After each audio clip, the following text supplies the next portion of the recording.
मेरा नाम नेहा अरोड़ा है और मैं दिल्ली से ही हूँ। By profession I am a regional trainer. In April 2015 मेरे को राइट एब्डोमिनल पेन उठा। पेन वॉज वॉमिटिंग एंड मैं वॉक नहीं कर पा रही थी, कुछ नहीं। तो हम लोग इमरजेंसी में एक हॉस्पिटल में एडमिट हुआ, जहाँ पे उन्होंने टेस्ट किया एंड टेस्ट करने के बाद पता चला कि डर्मोइड सिस्ट है जिसका रिमूवल करना पड़ेगा। बट कोई डॉक्टर का टेंशन नहीं मिला। हम लोगों ने दूसरे हॉस्पिटल में दिखाया तो डॉक्टर ने बताया कि ओवरी ऑलरेडी डेड हो चुका है, बिकॉज डर्मोइड सिस्ट ने उसको पूरा कवर कर लिया था और ऑक्सीजन नहीं पहुंच रहा था, तो इसकी वजह से वो ब्लैक हो गया था। मेरे पास कोई डिसीजन नहीं था बिकॉज मैं ऑलरेडी पेन किलर्स पे थी उस टाइम पे। हर 3 घंटे में मेरे को पेन किलर्स दे रहे थे, बिकॉज 3 घंटे ख़त्म होते थे पेन किलर्स ख़त्म हो जाता। तो जैसे हम लोग हॉस्पिटल पहुंचे डॉक्टर ने ओवरी रिमूव कर दिया था, otherwise they could not have saved me. And उसके साथ साथ लेफ्ट ओवरी भी थोड़ा डैमेज हो गया था, बिकॉज उसके भी आउटर वॉल पे सिस्ट थे। I was on contraceptive pills for almost 9 years, like on and off I was taking. Doctor ने मुझे कहा था कंसीव के चांसेस लेस रहेंगे, IVF and all is a option. But एक जो उन्होंने सलाह दी थी कि अपने करियर पे फोकस करो, एंड काफ़ी लोग इस चीज़ को एक्सेप्ट नहीं कर पाएंगे, तो उसकी वजह से मैंने कभी भी मैरिज को कंसिडर नहीं किया। एंड उसके बाद आई एक्सेप्टेड जो भी सिचुएशन था। मैंने दिल्ली से I move to Mumbai to make my career. I got baptized in Mumbai. I was like totally blank because जब मैं दूसरे लोगों की टेस्टिमनी सुनती थी तो हमेशा मैंने सोचा था, लेकिन मेरे को अपने आप को मिसफिट लगता था कि मैं शायद नहीं हूँ, I am not a part of this. FOLJ church मुझे पता चला था इंस्टाग्राम के थ्रू। मैं 1 साल से फॉलो कर रही थी चर्च को।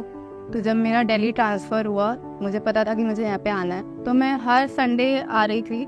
तभी मेरे को सिस्टर अचेत ने चर्च से कनेक्ट किया एंड मैंने उनको मैसेज किया था कि पूरा अपना ओवरी का बताते हुए, तो उन्होंने मुझे अपोस्टल का वर्ड शेयर किया था जो उन्होंने फ्राइडे होल नाइट सर्विस में उन्होंने प्रोफेसाइज किया था। There is a girl here.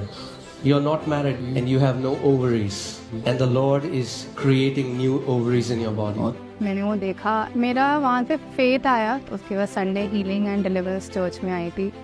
मैं सोच कर आई थी कि आज मैं हीलिंग लेके जाऊंगी, तो I kept telling my self that आज मैं हीलिंग लेके जाऊंगी।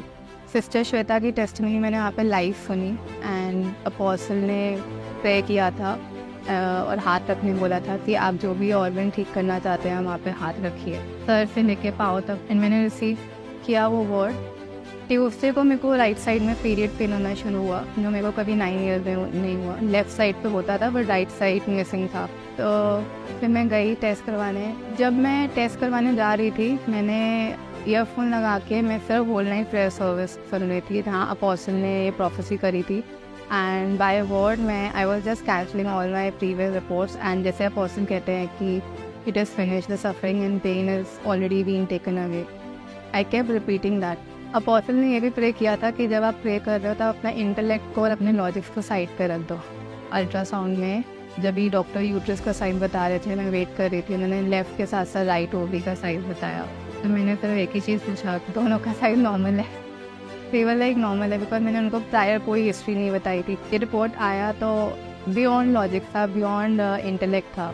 जो ओवरी 9 ईयर्स पहले रिमूव हो चुका था, वो ये यीशु मसीह ने मुझे वो पूरा अंग वापस दे दिया है। राइट ओवरी मेरी रिक्रिएट तो हुई, लेकिन लेफ्ट ओवरी भी मेरी कम्प्लीटली हील हो गई बिना किसी सिस्ट के। मैं प्रभु का बहुत बहुत धन्यवाद करती हूँ, अपोस्टल अंकित का बहुत धन्यवाद करती हूँ, और ये चर्च का। And I am blessed that I am a part of this family and this is just the beginning.